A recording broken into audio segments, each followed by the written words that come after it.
Let's turn now to the case of two young men who allegedly plotted a terrorist attack outside of a bar in Chicago a week and a half ago. Well, it turns out the plot was mostly put together by the FBI and involved a fake car bomb and a fake detonator. The two men were reportedly encouraged for months and months by undercover agents who eventually supplied them with this fake bomb. So when the day came, just one of those men was still involved. The other decided not to take part after being scolded by a religious leader, a local sheikh. But 18-year-old Adel Daoud, who was just 17 when the FBI first contacted him, now faces life in prison for punching this trigger of this fake bomb. I want to talk more about this story as well as the broader implications with Trevor Aaronson. Trevor is the author of The Terror Factory, Inside the FBI's Manufactured War, and joins us now from Florida. Trevor, let's talk about this. You know, there are so many things going on here. First of all, the FBI talking to one of these guys since he was 17 years old. Where's the line here between entrapment and good police work? Right. This is a pretty amazing case, but it's actually not the first time that the FBI has pursued a target who was less than 18 or younger than 18. And in this case, as with the other one, they pursued him before he became of age and then brought him along in a plot. What's particularly incredible about this case in particular is that, as you said, a religious leader counseled one of the members to not move forward in the plot. But then the FBI undercover agent told the other member who did move forward, hey, I know this sheikh, and he said this is okay, and Islam is okay with violence, and you should move forward. And this is really the first time that the FBI has used Islam in, pushing a target forward in a plot. Yeah, it's really interesting. In some ways, this story out of Chicago seems to turn the popular idea of terrorism on its head. I mean, the FBI getting Muslim youth involved in jihad, while a sheikh tells the youth to remain peaceful. In your research, which is more common? It's actually much more common for the FBI to say, hey, let's move forward in the plot. I mean, there's really little evidence to suggest that there is much of a terrorist threat within the Muslim community. We looked at hundreds of cases since 9/11, and in the last decade, there have been 50 cases where the FBI took someone who was on the fringes of society, was espousing unpopular or even violent beliefs, but really had no capacity to commit violence on their own. And it was the FBI undercover agent or the informant who provided that means to the target and said, hey, here's a bomb. If you'd like to move forward in this plot, we can make it happen. But in all of these cases, they never had the capacity to commit the crime on their own. Yeah, let's backtrack just a little bit, because we should mention the 18-year-old involved who was arrested, 17 at the time when he was contacted. He was contacted because he was espousing some of these beliefs, saying some pretty harsh stuff about jihad on the internet. So this isn't somebody who was randomly grabbed. This is somebody who was contacted by the FBI because they thought that some of the stuff he said was threatening. But what you're saying is that there was never the capability to be able to carry this out. How do you suggest, how do people that you've spoken to suggest that police deal with these kind of things that are on the internet? Certainly the answer is not to ignore them.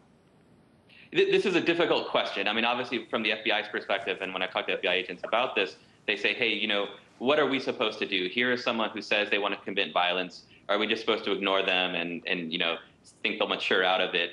And I think that's something we can all empathize with. I mean, you don't want to be the FBI agent who says, no, we should ignore this guy, and he actually does end up obtaining weapons and launching forward with an attack. But what defense attorneys of these men who are caught in these stings say is that, in almost all of these cases, had they been counseled rather than encouraged, they probably never would have moved forward. So, and we actually see that in this case. In this case, a religious leader says to one of them, Islam does not condone this, and you should stop this. And in fact, he did. But the other one was actually encouraged by the FBI and moved forward. And I think we can kind of draw a conclusion in that there are going to be cases where susceptible men on the fringes, are willing to move forward in plots. But in this case, one was counseled out of it and the other moved forward because he was instigated by the FBI. Well, let's talk about how these kind of stings, these kind of arrests make the Muslim community feel about the FBI. I mean, do you think it creates more tension and distrust to have this going on? Absolutely. The Council on American Islamic Relations no longer has a relationship with the FBI, in part because of these aggressive type of sting operations. And what this ultimately creates is a silencing effect. Muslims who may be aware of someone in their community who may be interested in some sort of violence are going to be hesitant to go to the FBI to report this person because they don't want to be caught up in a sting. They don't want to be recruited as an informant. And it has become this adversarial relationship between Muslim communities across the country and the FBI. And what we're seeing is that most of the information coming to the FBI about the Muslim community is coming from paid informants who are criminals. And there's a real question about the quality of the information, whether they're bringing in people like Abdul Daoud, who was on the fringe and may have never committed a crime, but because there is such a pressure to bring in terrorism cases, someone like that may be targeted as a result. Yeah, certainly here at RT, we have reported on a few different cases of, FBI agents going undercover inside of mosques and actually being reported by some of the people who attend the mosques, saying this guy's acting weird. And it turned out it was an undercover agent, maybe trying to stir things up a little too much. So it's really interesting. Let's talk about Abdul Daoud. He has been arrested. He could face life in prison. Talk a little bit about the severity of the charges, of the possible sentencing, and of this case and of entrapment, really, overall. When you look at previous cases like this, almost all of them end up pleading guilty because the prosecution, the Department of Justice at this point has a near perfect record of prosecution in terrorism stings. Juries, for the most part, have been unwilling to, express enough empathy to move forward in any kind of entrapment defense. And at the same time, because of mandatory minimum sentences, men who go to trial are looking at a minimum of 35 years in prison. So, someone like Abdul Daoud may choose to take a plea to save himself from that minimum 35 years in prison. And that's what we see in a lot of cases like this, where they end up pleading out and getting 10 to 15 years. But in some cases, there's a really good case that's coming up in Portland in January with a man named Mohammed Osman Mohammed.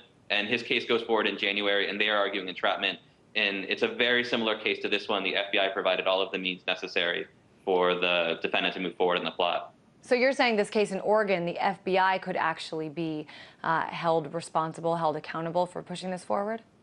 Every indication is that the legal team in Portland is going to pursue an entrapment defense, is going to put on trial the FBI's informant program to say, these aren't real terrorists. These men were manufactured through the very aggressive work of FBI informants and FBI agents. How common, though, is it, Trevor, for the FBI, for these undercover agents to be held responsible, or for that matter, for these types of plots to change? It seems like we've heard so many stories of, entrapment being sort of the method that's used time and time again.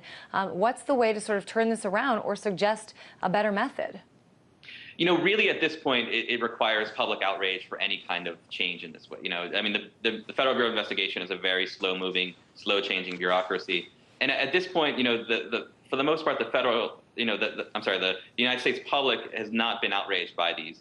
And I think they should. I mean, these are cases where the men never had any capacity to commit their crimes, and it's only because the FBI made that possible. And I would encourage viewers, when they hear about terrorist plots, and they read about them, the first thing they should look at is, like, was there an informant involved? Were the defendants actually ever in contact with actual terrorists, with Al-Qaeda? And in most of these cases, that's not the case. So many times the bomb plots you think of, and you think of all these terrorist cases over the last decade, most of those were actually FBI terrorism sting operations. It's certainly hard to have outrage when you're sold the story that it was an amazing terror plot uncovered, and that's the only line that's given, and the details become a little murky after that.